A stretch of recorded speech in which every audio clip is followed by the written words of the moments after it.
in so many ways, right? You lose your mind over a penalty, all of a sudden for the next 3 shifts, that's the only thing all those kids are thinking about, how that wasn't fair, or this or that, or the non-call, that kind of thing. So just No, I 100%. And I always say, you stand there behind all those kids and you bitch at the refs and you criticize, them, and all you're doing is giving your team an excuse. right. I mean, what I would always do, even at the college level, when it was something that I knew was kind of blatant and everybody kind of on the bench knew it was blatant, always try to ask the referee to come over and say, listen, I want to make myself and my team better. Tell me what you saw, because we didn't see that. And that was always, for me, it was always a great way to engage the referee, right? Because we've all been in situations where if you lose your mind with an official, all of a sudden they don't want to talk to you, and you're not getting anywhere. So I always took that approach, was tell me what you saw, because I want to be better. I want my guys to be better. What did you see that we didn't see? Yeah, that's awesome. Peter, that's what I call. We had just snow last night, so I have to go back out and fire up my snowblower again. You guys, this is so awesome. We'll see you next week. Okay. Keep the faith. Okay. Peter, I just wanted to comment on that strategy of bringing him to the bench and asking a question politely. I call that coaching in the future. In other words, coaches, like players, we tell players to stay in the moment. Well, coaches have to be in the future. If you react to the moment and respond to the moment about the referee's call, it's rubbing off on the players. So what you did is coaching in the future. You're obviously know how you respond, behave, act is going to affect the players. And that's a great way of dealing with it. The thing that bothers, and I do a survey at every coaching clinic, and I asked coaches to write down what bothers them the most, and it is referees. Sure. And it distracts them from coaching. And so they have to sort of get above that and realize that they're coaching. They can't be caught up with that. And I'm going to tell you a story about the 2002 Olympics. We got eight penalties against the United States in the first period. And the poor young female official refereeing in front of that crowd, we had talked about it before, months before, about what are going to be the challenges that we're going to anticipate. We knew that refereeing might not be perfect. It's part of the reality. You got to stay in the moment. So the kids, we ended up winning the game, and I'm telling this story. It's hilarious. We win the game by 1 goal. They're celebrating over the bench. I'm picking up water bottles and papers, and Pat Quinn and the men's staff is coming down the hallway, the aisleway to the bench. And Pat, he looked like a bull in a china shop. He was coming right at me. He said, "How could you? How could you? How could I what, Pat? What's wrong?" He said, "Well, the ref tried to stiff you." I said, "Pat, you got a game in 2 days, gold medal game in 2 days." I says, "I did our job. That's what you got to do." It's amazing at that level that they get caught up there.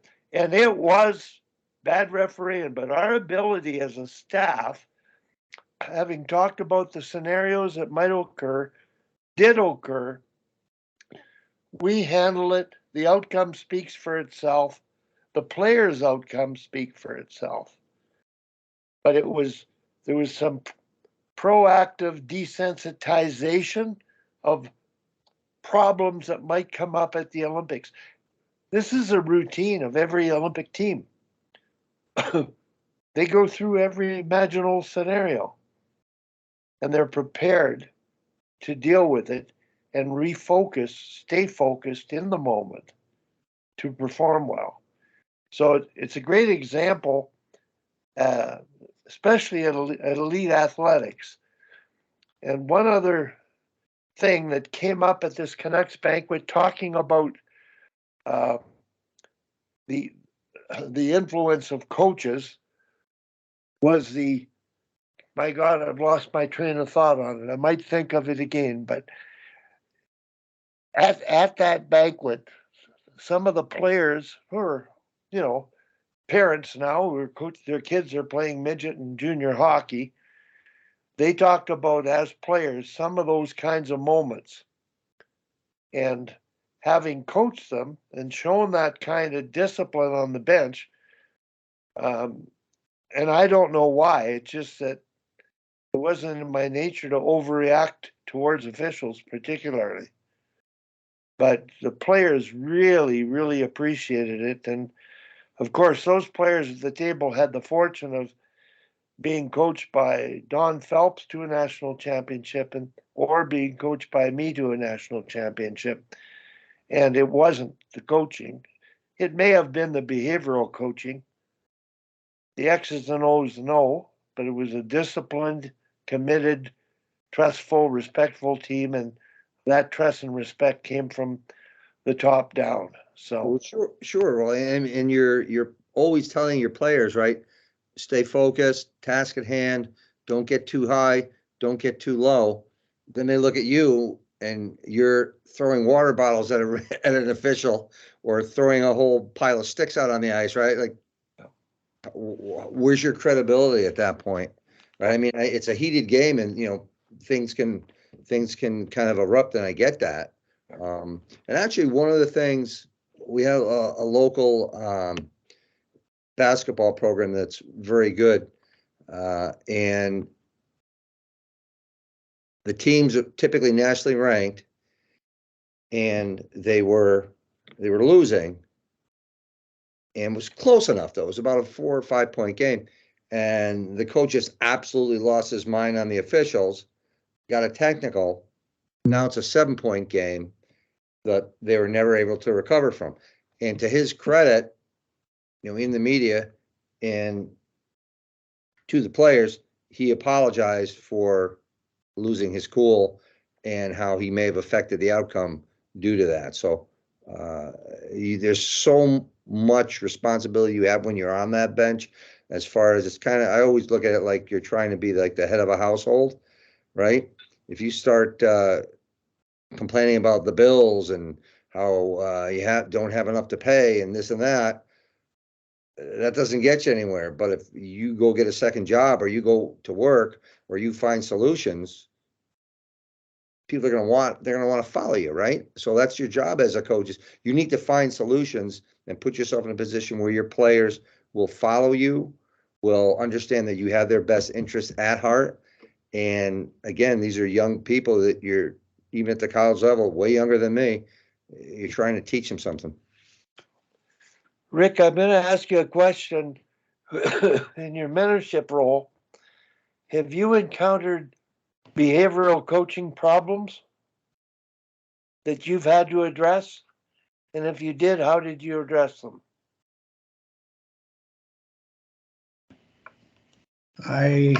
Just this year, I had one U15 coach who had quite a strong bias against officials.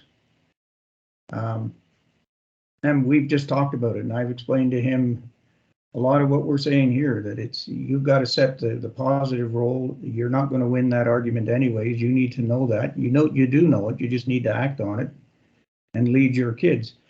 And over the course of the season, he's learned to tone it down. He's learned to stay quiet. But it's for me, it was just a matter of explaining to him my experiences with officials and the general knowledge that you can't win that argument. You can't lead your kids that way. If you're going to do it, then they're going to do it, and it just snowballs in all the wrong direction. That's what I've got for you on that, Wally. Well, that's good. Like every one of us that are on board here, and that I don't even know if Tom's on still or Looks like he is. we are, I don't think we ever had to deal with ourselves in that kind of a problem. Maybe we did learning to coach, but behaviorally, I just sort of, the way I was raised was with respect and values. And so as a result, I coach that way. And I don't encounter coaches yelling at players much anymore at all. I haven't seen it. And yelling with a tone of voice that might be negative and derogatory, demeaning and de-energizing. So, but I know that working with Tom and his behavioral side, he's an artist at getting the right people out of the right time, and he doesn't shorten the bench. He manages it, and that's an art. And I've never seen him get upset, and maybe because we're never upset, he's never upset. It's just his behavior sort of carries through with the players, and they play consistently. May not win, but they're not shooting themselves in the foot by the way they're coached and by the way they play, by the way they behave. So the biggest thing I face at AA and AAA hockey, Rick, is behavioral coaching matters the most. It's like Alan said, you have to deal with things on the inside, self-awareness, influencing the introspection of who you are, what you're doing, how you're doing it, and being able to adapt and make a change that's going to make a difference. And it's hard to start now, but if you take them at U9 and you're providing that parenting, raising those young players the right way to respect values, work ethic, the importance of learning, and what Al's doing, to me, at that age, and Peter, you recognize it because he's in control. He's got a staff of 100 people in the summers, and he might have 15 spring hockey teams that have all been through the programs, coached by kids who are now parents that have all been through the programs. And they do this. Maybe not as well as he does, but they understand and emulate the culture that he wants to be emulated. And I think it's something to model, something to strive for. And I call it the good of the game, and El's doing it and living it. So I've wanted to get him on for a while. Last night we talked for an hour, and I recorded it. Today I recorded his hour and a half presence here. And it's precious stuff that I think is more important now because today's child is so far ahead of us in terms of the technological access to information. And I believe they're ahead of us, and they are really going to teach us more than we're going to teach them if we approach it the right way.